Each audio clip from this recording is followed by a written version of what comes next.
Assalamualaikum warahmatullahi wabarakatuh.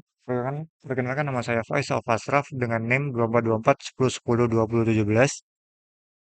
Saya Arya Samborna Barunawijaya dengan NIM akhir 2077. Dan saya Tino Rifkian Rasmana dengan NIM akhir 2003.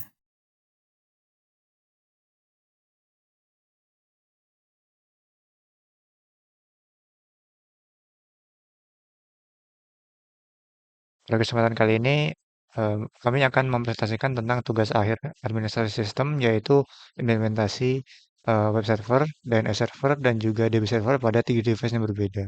Mungkin yang pertama-tama untuk DNS server bisa dijelaskan oleh teman saya, yaitu Arya.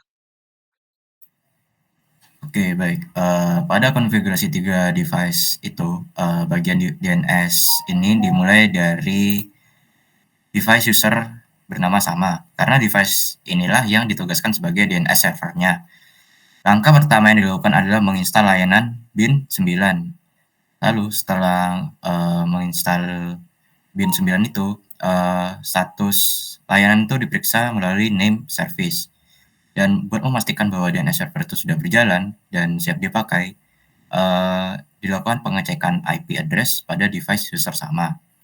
Hal ini tuh sangat IP ini tuh sangat penting, karena akan menjadi alamat yang digunakan oleh device lain, untuk melakukan query DNS. Dalam proyek ini, IP DNS servernya sendiri itu 192.168.0112. Tahap berikutnya adalah mengkonfigurasi file-file yang ada di direktori etc bin.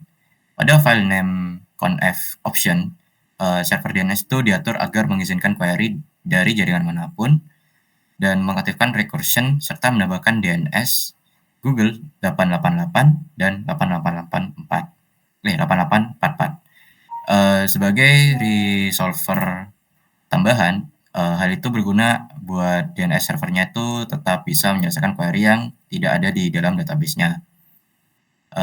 Kemudian file name conf lokal itu diedit buat 2 zone baru. Yang pertama itu ada zone forward untuk domain howtobesupu.com, dan yang kedua adalah zone reverse lookup untuk jaringan 192.168.0. Zone forward-nya sendiri itu berguna untuk memetakan domain menjadi IP record A. Lalu sementara zone reverse berfungsi memetakan IP kembali menjadi domain record PTR. Nah, setelah menambahkan zone, dibuatlah file-file zone seperti db.howtobesupu.com dan juga db192 dan seterusnya mengikuti alur IP-nya. Di file forward zone-nya sendiri itu terdapat record SOA yang menunjukkan identitas server yang utama, dan record NS itu sebagai name server domainnya, dan record A itu sebagai pemetaan domain dan subdomain ke IP perangkat pada file reverse zone yang terdapat di record SOA, NS, dan PTR buat melakukan pemetaan balik dari IP menuju domainnya. Nah, agar server DNS itu dapat diakses dari perangkat lain, firewall itu membuka port 53, yaitu port standar layanan buat DNS-nya. Setelah konfigurasi server selesai, device lain seperti user Sayu, web server yang lain, itu juga harus disesuaikan. Dan DNS server pada device tersebut diatur secara manual agar menggunakan IP DNS server 192.168.0.112 serta menambahkan DNS Google sebagai cadangan file. File resolve conf itu juga diubah supaya sistem benar-benar memanfaatkan DNS server lokalnya sendiri. Dan lalu yang terakhir itu kita melakukan pengujian di Linux-nya.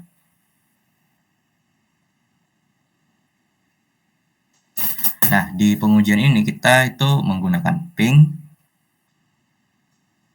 dan juga NS lookup buat memastikan DNS itu sudah berfungsi atau tidak. Dapat lihat kalau pingnya itu sudah berjalan dan terkonek, lalu kita mencoba NS lookup buat menunjukkan kalau hasilnya tuh berhasil menunjukkan konfigurasi DNS-nya itu sudah berjalan dengan baik dan siap digunakan oleh web server dan juga database servernya.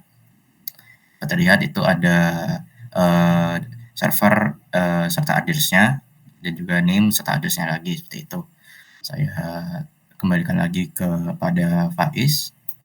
Baik di sini selanjutnya saya akan menjelaskan tentang konfigurasi web servernya, yaitu pertama kita akan menggunakan Apache 2, yaitu kelompok saya menggunakan Apache 2. Jadi kita bisa melakukan instalasi dulu untuk sudo systemctl status Apache 2-nya. Kemudian karena di sini sudah running, maka selanjutnya kita bisa melanjut ke yang kedua. Pada step selanjutnya kita akan melihat kalau misalnya di sini ada eh, kita akan berpindah ke dalam folder /for/www, lalu kita akan melakukan git clone dari repository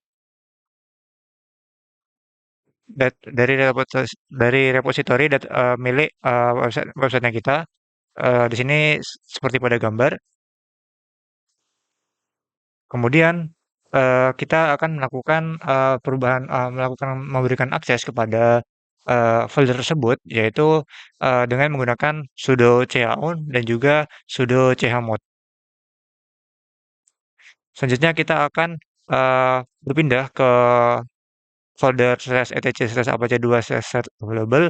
Lalu kita akan membuat sebuah file baru bernama howtobesepuh.com.conf.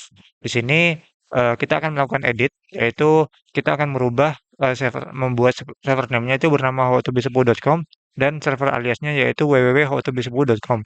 Lalu kita juga akan merubah dokumen root-nya menjadi /for/www.howtobesepuh.com/public dan direktorinya itu kita allow override all, lalu require all granted.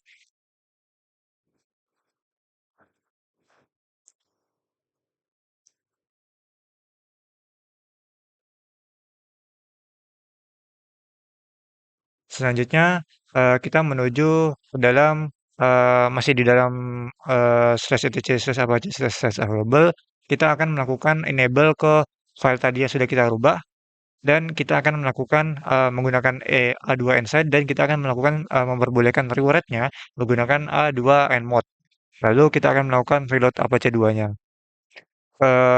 Kalau misalnya sudah melakukan dua hal itu, kita bisa menuju ke UFW atau firewall-nya.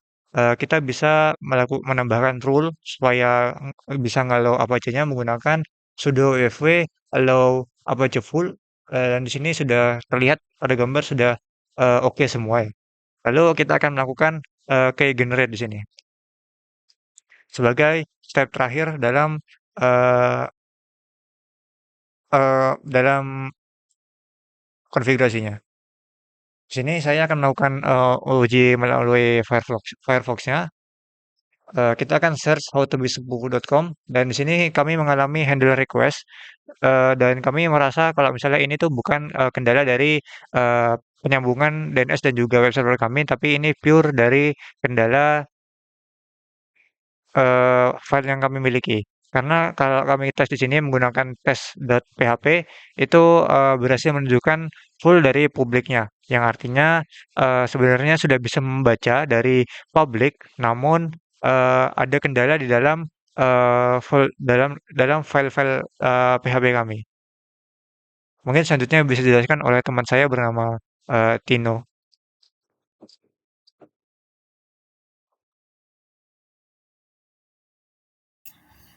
Baik, di sini saya akan menjelaskan di database.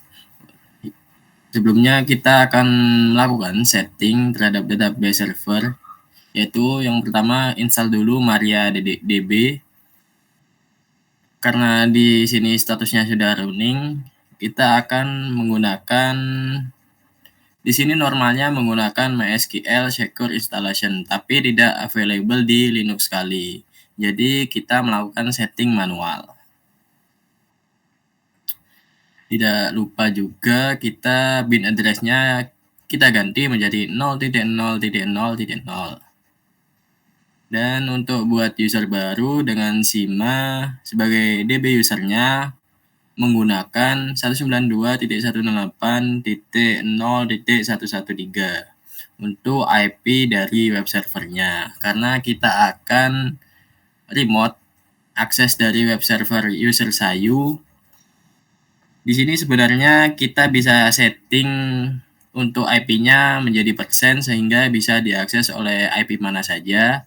Tetapi jika menggunakan IP persen terlalu beresiko. Jadi kita setting aja IP-nya menjadi yang kita mau. Langsung saja ke implementasi.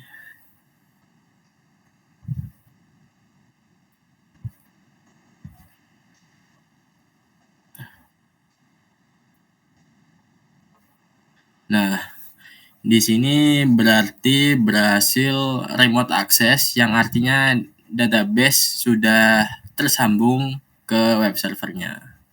Begitu saja penjelasan mengenai database. Saya kembalikan ke Faiz.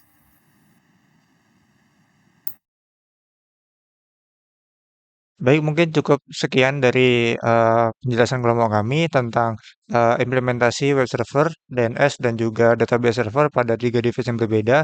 Apabila ada kurang atau salah kata, mohon dimaafkan. Terima kasih. Wassalamualaikum warahmatullahi wabarakatuh.